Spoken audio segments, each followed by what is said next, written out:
हिंद के महाबली की बदौलत भारत ने पाकिस्तान के सारे हमलों को नाकाम कर दिया। ये महाबली हैं S-400, L-70, ZU-2 और आकाश मिसाइल और इसके साथ साथ शिल्का सिस्टम। जी हां, भारतीय डिफेंस सिस्टम के ये विध्वंसक हथियार दुश्मनों के लिए बड़े बेरहम। चीन और पाकिस्तान से खतरे को देखते हुए भारत ने कुछ रूस या दूसरे देशों से इसे मंगाया और कुछ को अपग्रेड भी किया और खूंखार बना दिया। कुछ तो पूरी तरह स्वदेशी हैं। उसमें आकाश मिसाइल सिस्टम DRDO द्वारा तैयार किया गया। कल पाकिस्तान ने एक दो नहीं बल्कि कई जगहों पर करीब करीब 500 ड्रोन्स के हमला किया, लेकिन उसकी एक भी नहीं चली और ड्रोन्स मार दिए। हिंद के रक्षक देश के कवच बनकर सुरक्षा में मुस्तैद हैं और दुश्मनों के लिए काल भी बने हैं। किस तरीके से, खुद देखिए। तो ये जो तस्वीर आप देख रहे हैं, 12 तस्वीर आपके टीवी स्क्रीन पर आपके सामने कि किस तरीके से पाकिस्तान ने कई 100 ड्रोन्स के जरिए भारत पर हमला करने की कोशिश की, इन जगहों को टारगेट बनाया। ये तमाम जो तस्वीरें हैं आपको दिखाई दे रही हैं, इनमें कुछ तस्वीरें ऐसी हैं जिनमें पाकिस्तान की सीमा से आते हुए वो जलते हुए ड्रोन्स भी आपको दिखाई दे रहे हैं लाइट के जरिए। उन्हें हवा में ही मार गिराया और उसके पीछे का कारण एयर डिफेंस सिस्टम, जो कि अपने आप में एक भारत की बहुत बड़ा कवच इसे कह सकते हैं, रक्षक इसे कह सकते हैं। तमाम बातों के साथ साथ भारत के ऑपरेशन सिंदूर से पाकिस्तान में बौखलाहट बनी हुई है और उस बौखलाहट के कारण लगातार वो इस तरह की घटनाओं को अंजाम दे रहा है। विस्तार से चर्चा करेंगे, समझने की कोशिश करेंगे। कुछ मेहमान इस वक्त मेरे साथ जुड़ गए हैं और मैं आपका परिचय करा दूं। Wing commander retired Bharat Bhushan साहब, जो कि फॉर्मर इंडियन एयरफोर्स के हैं, वो मेरे साथ मौजूद हैं, उनसे हम चर्चा करेंगे।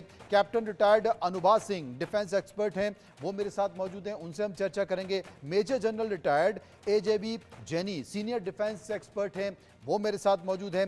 निपुण आलम बयान विदेशी मामलों के जानकार हैं, वो मेरे साथ मौजूद हैं। और सुमित पीर वैश्विक राजनीतिक विश्लेषक हैं, वो मेरे साथ मौजूद हैं। सबसे पहले मैं बात करूंगा सुमित पीर साहब से।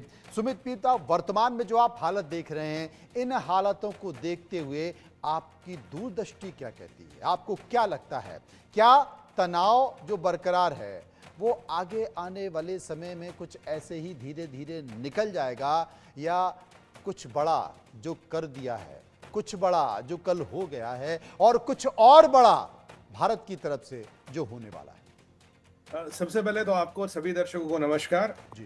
मनोज भाई, अब ये निर्णायक लड़ाई है, इसको निपटाना पड़ेगा, आर के पार करना पड़ेगा। सांप का सर काट के उसकी बिल में आग लगानी पड़ेगी और ये बिल है GHQ रावलपिंडी। सांप का नाम मुल्ला मुनीर है और पाकिस्तान की फौज है। इनका पूर्ण दाह संस्कार करना पड़ेगा, तिलांजलि करनी पड़ेगी। ये तब तक मानेंगे नहीं, क्योंकि ये एक जिहादी प्रवृत्ति है। ये कभी भी नहीं सुधरने वाले लोग हैं। ये हर बार बार आएंगे। मेरे को आशंका है कि आज रात को ये फिर आएंगे, फिर कुछ वारदात करेंगे। ये तब तक आते रहेंगे जब तक हम इनको इस लायक छोड़ेंगे ही नहीं, इस लायक इनको पूरा दुरुस्त नहीं कर देते। और जहां तक इनकी बात है, इनके साथ चीन है, इनके साथ काफी इस्लामिक देशों का समर्थन मिल रहा है। तुर्की से हथियार आ रहे हैं, अजरबैजान से हथियार आ रहे हैं, काफी चीजें इनको अब भी मिल रही है, जिसके कारण ये उतना खुदक रहे हैं। पर इन्होंने भारत को और भारत की एयरफोर्स को और भारत की सेना को अंडर एस्टिमेट कर लिया था। इन्हें लगा शायद कुछ चाइनीज खिलौने होते हुए ये गजवा हिंद कर लेंगे, फतह हो जाएंगे, पर इनका भ्रम टूट गया है। पर अब नाक बचाने के लिए, साख बचाने के लिए बार बार आते रहेंगे। बट हमारी तैयारी पूरी है। अब की बार हमें इन्हें नहीं छोड़ना। अब की बार इस सांप का सर कुचलना है, ताकि ये हमें फिर न काटे। हर एक की एक समय, हमारे के एक सीमा होती है। ये जो शिशुपाल थे, उनकी भी एक सीमा थी, उसके आगे श्री कृष्ण नहीं रुके। तो ये अपनी सीमा लांघ चुके हैं और ये भी जानते हैं, हम भी जानते हैं। अब कोई डीएस्केलेशन नहीं, कोई माफी नहीं, कोई सुलह नहीं, द एंड। और पाकिस्तान को सर तोड़ना है 4 भागों में, उसका भी श्री गणेश करने का समय आ गया है। बलोचिस्तान ने अपनी इंडिपेंडेंस डिक्लेयर कर ली है। कोयटा पे BLA का कब्जा हो चुका है, KP के इंतहाज से गया। और बचा क्या सर?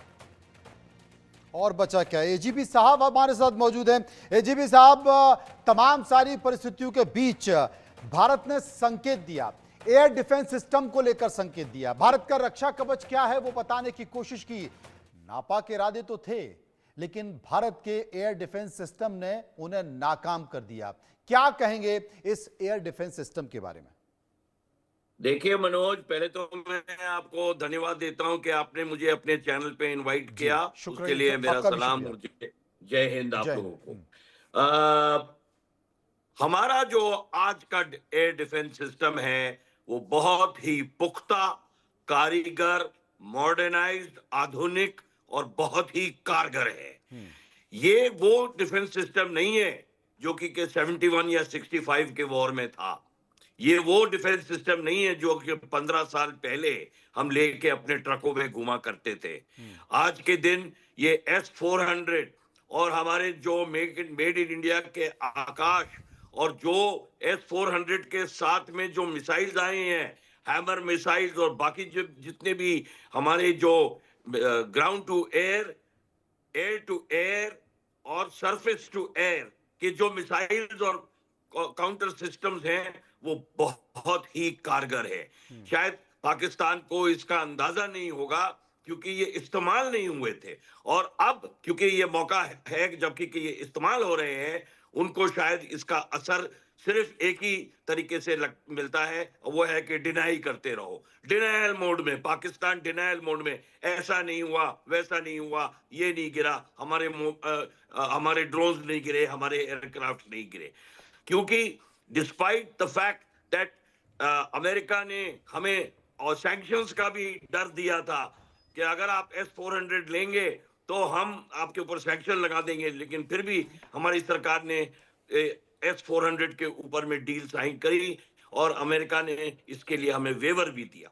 तो आज के दिन हमारा एयर डिफेंस सिस्टम बहुत ही पुख्ता, वेल कोऑर्डिनेटेड है। वो दिन चले गए जबकि एयरक्राफ्ट आके विथ इम्प्यूनिटी हमारे जोधपुर, अंबाला, चंडीगढ़ इन एयरक्राफ्ट को जम्मू, सांबा में अटैक कर सकते थे। अब तो beyond the visual range, beyond the horizon, beyond visual range, beyond horizon range हम जो है आने वाले एयरक्राफ्ट और ड्रोन्स को गिरा सकते हैं, जो कि गई 2 रातों में हम आपने देखा होगा। जी, जी। अभी बात कर रहे थे मेरे से पहले वाले प्रवक्ता कि क्या ये एस्केलेट होगा या नहीं होगा। देखिए, जब हमने वो 9 आतंकी कैंप्स को अटैक किया तब हम बोल रहे थे कि ये बहुत ही कंट्रोल्ड है, बहुत ही प्रिसाइज है, बहुत ही कोऑर्डिनेटेड है, इसका डेयरिंग है, डायरेक्ट है, डिसिसिव है और नॉन एस्केलेटरी है। मैं ये नॉन एस्केलेटरी वाले से सहमत नहीं हूं, क्योंकि मिलिट्री प्लानर्स जो एस्केलेशन लैडर होता है उस पे चढ़ना तो जानते हैं, चढ़ना आसान होता है, लेकिन एक बार जब एस्केलेशन हो जाता है तो उस लैडर से, उस सीढ़ी से नीचे उतरना मनोज बहुत मुश्किल है। और अगर हम पाकिस्तान की हालत देखें, मेरे से पहले प्रवक्ता उसके ऊपर में इशारा कर रहे थे, अफसर आसिफ मुनीर, उनको कहते हैं मुल्ला मुनीर, वो हार्ड जिहादिस्ट है, हार्ड इस्लामिस्ट है। आप उसकी स्पीच के ऊपर में गैर नजर करें, फिर से नजर डालिए। उसने 2 नेशन थ्योरी को याद दिलाया, उसने हिंदू मुस्लिम डिवाइड को याद दिलाया, उसने JNK को अपना जुगुलर वेन बताया, उसने ये बताया कि हम इकट्ठे नहीं रह सकते। ये क्या है? ये poison, this is venom spitting on India. And क्या हम आज उम्मीद करेंगे कि हमने उनके 9 कैंप्स को उड़ा दिया, इतनी तबाही पाकिस्तान में मचा दी, जबकि के उनकी खुद की हालत, पेट्रोल नहीं उनके पास, राशन नहीं उनके पास, अब तो पानी भी नहीं उनके पास, सारे की सारी दुनिया में कटोरा लिए घूम रहे हैं, वो कहीं से सपोर्ट नहीं है, इंटरनेशनल आइसोलेशन हो गया है। तो क्या वो चुप रहेंगे? चुप नहीं रहेंगे। और आज या कल या परसों, ओके, ये तो बॉर्डर की बात हुई, लेकिन जब आप बोलते हो कि आपका मुद्दा क्या है कि हमको टेररिज्म खत्म करना है, ये जो जिहादिस्ट मूवमेंट है ये खत्म, इस एक्शन से टेररिज्म खत्म नहीं होगा मनोज, जब तक कि के जो सेंटर ऑफ पावर है, जो सेंटर ऑफ ग्रेविटी है पाकिस्तान की, that is the Pakistani army.